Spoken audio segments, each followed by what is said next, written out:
we back again? Seems like we're always back again. Another fun-filled episode here at the Main Street Randyland YouTube channel. Hooray, hooray!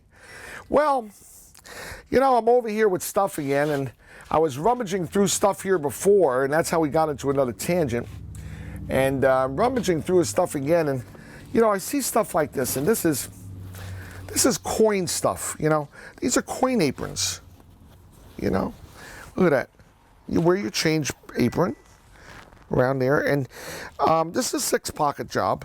You got back pockets and front pockets, and these are made of like a nylon parachute material. It's double thick and stitched, and these are really, really good. Now, this particular model of coin belt, in blue and in red, these were the coin aprons that I saw when I was a kid playing Lucky's Fascination in Seaside Heights. They used them at Lucky's Fascination, and they used them at Sonny and Ricky's Skillo.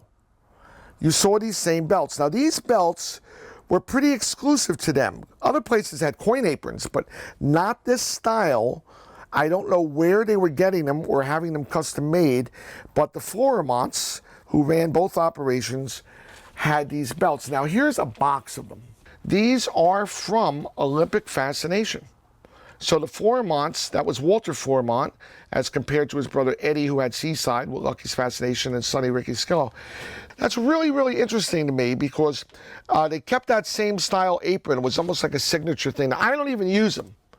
All right, I keep them as keepsake memories. They're better than the belts I use now. My belts are kind of worn out, and they wear through and they get in a hole. I have the one I wear every day at the arcades held together with hot glue because it was getting a hole, and I put hot glue over the material to hold it together.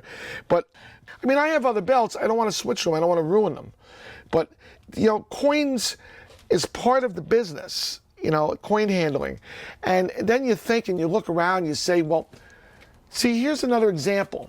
This is a Johnson. Now, usually they're Brandt. Johnson was another big name company. And this is an automatic cashier. These are where your coins would go. And it's got a 10 there. You see 10? So your dimes would stack up in there. 2, I guess that would be pennies for a double penny, single penny. 5s, nickels, quarters, 5s. So you had nickels, quarters, nickels, pennies. Why 2? Because some keys would give 2 cents. Now, they've removed some of the keys for the simplicity of their operation. See, this lifts out. I can get to that piece that I dropped down there. There used to be more keys, and this one's a little bent. Would straighten it out with pliers, this one too. But when they would push the keys, all right, it would punch out the coins. So the lady would sit in the coin booth, and when people would come over, they'd hand her money, and they'd ask if they want, you know, 5 nickels. She would push nickel 5 times. If they wanted quarters, she would push that for quarters. Rather than counting them, she would push them out, it would come out. And there was probably a 2-cent key and maybe a 50-cent key. And they would come out down the side and roll down and come out in this dish. Now, obviously it didn't have dirt in it, but this dish would come out where your hands could reach because she was inside a cage. You would hand the money underneath the cage wire, and this would stick out so you would get your change. Now, this particular one I got, and the reason it's very special to me, is this came from Playland in Lavalette. And Playland was owned by the Scarpa family, Freddie Scarpa, and his wife. His wife used to sit in the change booth with that coin machine all the time. I was a little kid. I couldn't even see up to the counter. My mom would be talking to her and go over there and, you know, get the change. And one of their sons, David Scarpa, I got this from him many, many years later. And it's a really great memory for me. And I'll probably never use it. But just knowing that this came from Playland in Lavalette is so, so special to me.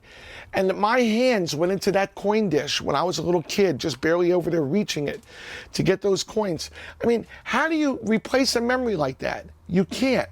Now, it might not have the same meaning to anybody else, but anybody who went to a penny arcade change booth, chances are they were distributed coins in that fashion. Now, that's not the only one I have. I have some others. Here's another one right over here. And this one, you see, has more keys. No keys were removed. It's a little different style. This one's made by Brandt, and that was the more common.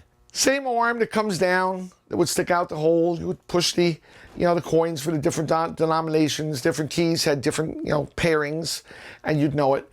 This one came from the casino in Asbury Park, from one of their change booths. And I have a few of them from the casino. And any of the old arcades had them. Whether you went to the casino arcade in Seaside Heights, Henry's Playland, Carousel Arcade, any old arcade that had a change booth, they had one of these automatic coin dispensing machines. And it wasn't automatic in the respect that you put your dollar in it and it came out. You paid the attendant pushed the buttons. And when I was on Main Street at Walt Disney World in Florida, they had the Penny Arcade and they had a change booth. And we had a change making machine, not the same type. We actually didn't have one as good as that. We had an older style that was more from like stores, and it was kind of flat. And it worked same way with the things go down, but a different configuration. And I think they were also Brandt Automatic Cashiers, different model. So yes, I worked in the change booth at the Penny Arcade. I pumped out the quarters for people who were playing the arcade games. They would get pennies, nickels, dimes, mostly quarters back then. But it's great memories because it's lost. I don't think a kid today would know what to do if they came over to a change booth and the coins came rolling out that handle. They wouldn't know what to do. It would be like, are those mine? So yes, they are. But these are great memories from Penny Arcade change booths. And we'll leave it at that for the Main Street Randyland YouTube channel. We'll see you next time, guys.